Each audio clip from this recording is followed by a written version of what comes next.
Isinusulong ngayon ng Department of Information and Communications Technology ang panukalang mandatory verification ng mga social media accounts bilang hakbang laban sa paglaganap ng fake news, online threats at iba pang krimen na nangyayari sa internet.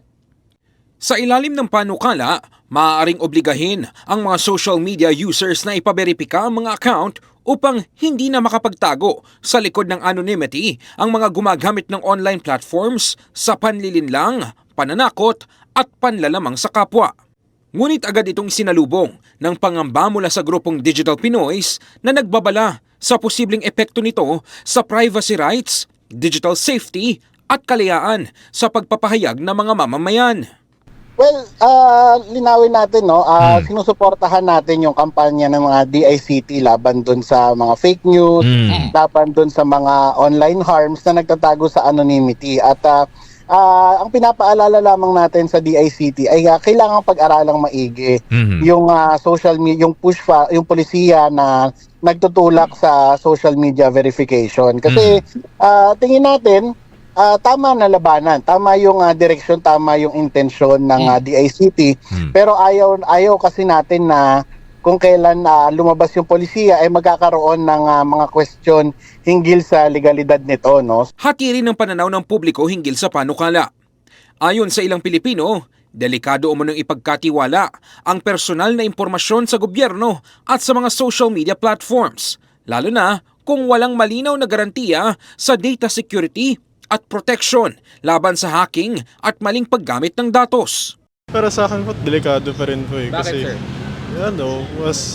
Nakakatakot kasi bigla ng mga impormasyon bigla sa social media eh. Konti nga lang yung social media ko po eh. Wala akong tiwala sa mga ganyan pong bagay. Para sa ilan, hindi pa umano ganap na epektibo ang mga naunang hakbang tulad ng SIM registration, kaya mas dapat munang ayusin at patatagin ang umiiral na mga polisiya bago magdagdag ng panibagong sistema ng registration. Like on paper, it's a very good idea, but it depends on the execution. Like with SIM registration nga, nandyan pa rin yung scams, nandyan pa rin yung texts.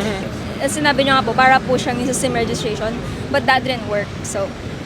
Pero may naniniwala ring mahalaga ang ganitong hakbang upang mas madaling matukoy at masawata ang mga krimen sa social media. Sa tingin ko parang mas maganda i-verify para kung ano man yung may gumawa ng krimen na tungkol sa social media, i-identify nila at matatrace agad nila. Sa panahon na lumalawak ang impluwensya ng social media sa bawat buhay ng mga Pilipino, anuman ang desisyon ay hindi lamang usapin ng teknolohiya, kundi ng pananagutan, ng tiwala at ng karapatan ng isang malayang lipunan. In the heart of changing lives, ako si Brigada Ino Flores ng 105.1 Brigada News FM Manila, The Music and News Authority.